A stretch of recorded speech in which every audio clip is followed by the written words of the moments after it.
আসসালামু আলাইকুম। আজকে আমি বানাবো আলুর চপ। ইফতারির জন্য আলুর চপ বানাবো। আলুর চপ সবাই বানায়, কিন্তু অনেকে বলে আমাকে যে আলুর চপ বানানোর পরে কয়েক মিনিট পর বা কয়েক ঘন্টা পরে নেতিয়ে যায়, কিন্তু আমি আজকে আলুর চপ বানিয়ে দেখাবো এই নিয়মে বানালে আলুর চপ 2-3 ঘন্টা পর্যন্ত মুচমুচে থাকবে। এখানে আমি 1 কাপ বেসন নিয়ে একটা স্ট্রেইনার দিয়ে ছেঁকে নিয়েছি। ছেঁকে নিতে হবে, বেসনের মধ্যে দলা পাকানো অনেক বেসন থাকে, তাই সাথে দিয়েছি স্বাদমতো লবণ আর হাফ টেবিল চামচের অর্ধেক দিয়েছি বেকিং পাউডার, দিয়েছি স্বাদ মতন মরিচের গুঁড়া, দিয়েছি আদা চামচ আদা বাটা, 1 চা চামচ গরম মশলা বাটা, সাথে পরিমাণ মতো পানি দিয়ে ভালোভাবে মিশিয়ে নেড়েচেড়ে নিব। বেসন গলানোর পানিটা একবার নেবেন না, বারবার করে একটু একটু করে নেবেন, কারণ বেসনটা ভালোভাবে ম্যাশ করার জন্য অল্প অল্প করে পানি নিলেই ভালোভাবে এটা সেট হবে।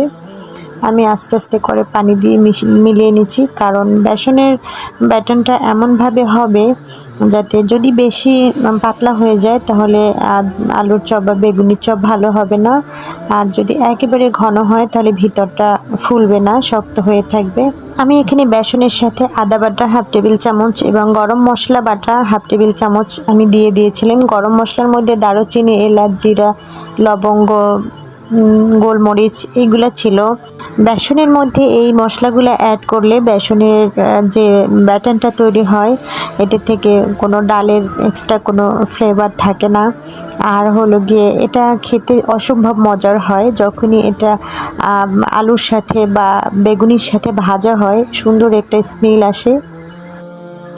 বেসনটা আমার গলানো হয়ে গেছে, ছেট হয়ে গেছে। এখন 1 ঘন্টার জন্য আমি ঢেকে রেখে দিব। 1 ঘন্টা পরে এর মধ্যে আমি আলু এবং বেগুনিটার প্রসেসিং করে নিচ্ছি। আলুটাকে আমি সেদ্ধ করে ছুলে নিয়েছি, এখন এটাকে আমি ম্যাশ করে নেব একটা চামচ থেকে। আর এই বেগুনিটা আমি পাতলা পাতলা করে এই সাইজের কেটে নিয়েছি, আপনারা এরকম কেটে নেবেন তাহলে বেগুনিটা ভালো হবে। এখন আলুটাকে আমি ম্যাশ করে নেব।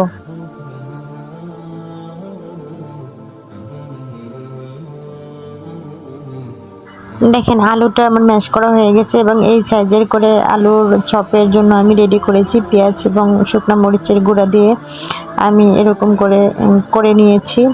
এর সাথে আপনারা চাইলে ঘি দিতে পারেন। এখন আমি এই যে ব্যাটারটা গলিয়ে রেখেছিলাম এর মধ্যে হালকা গরম তেলটা আমি দিয়ে দিব।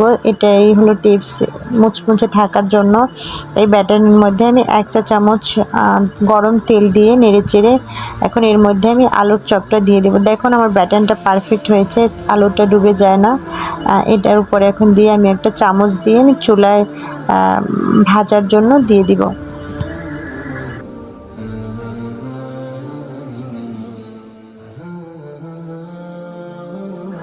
আমি যেহেতু অল্প কিছু ভাজবো তাই অল্প তেল দিয়েছি, আপনারা বেশি তেলে অনেকগুলা ডোবা তেলে ভাজতে পারেন। আমার এটা হয়ে যাবে। দেখুন ফুলে উঠতেছে আলুর চপটা। আপনারা এভাবে করে ভেজে নেবেন প্রত্যেকটা। আশা করি আপনাদের আলুর চপটাও মুচমুচে থাকবে, 2-3 ঘন্টার জন্য মুচমুচে থাকবে এবং খেতে অনেক মজা হবে। এভাবে দিলে গরম মশলাটা আপনারা অ্যাড করতে চেষ্টা করবেন, কারণ গরম মশলায় স্বাদ বাড়িয়ে দেয়। আমি 2টা বেগুনি ভেজে দেখিয়ে দিচ্ছি। দেখুন বেগুনিগুলো আমার সুন্দর হয়েছে, ভাজা একদম কালারফুল হয়েছে এবং মুচমুচে হয়েছে, দেখলেই বুঝতে পারা যায়। আর বেগুনিটা এভাবে করে নিয়ে এভাবে আমি বেগুনি আমি মরিচ এবং লবণ মাখিয়ে নিয়েছিলাম, মরিচের গুঁড়া এবং লবণ। দেখুন এই বেগুনিটা দিয়ে দিলাম। এখন এভাবে করলে আশা করি আপনারা সবাই পারবেন এভাবে করতে। আমার আলু এবং বেগুনিগুলো অনেক সুন্দর হয়েছে, খেতে অসম্ভব মজার হবে। ইফতারে আমরা এগুলো পরিবেশন করব। আর হলো গিয়ে আপনারা চেষ্টা করবেন গরম মশলাটা অ্যাড করার জন্য এবং গরম তেলটা যে বেসনের ব্যাটারে অ্যাড করবেন, তাহলে আর কোনো প্রবলেম হবে না, সুন্দর হবে আশা করি। আর আমার ভিডিওটি ভালো লাগবে প্লিজ লাইক কমেন্ট শেয়ার করবেন এবং সাবস্ক্রাইব করে পাশে থাকবেন। পরবর্তী ভিডিও দেখার জন্য সবাইকে আমন্ত্রণ রইল। আল্লাহ হাফেজ।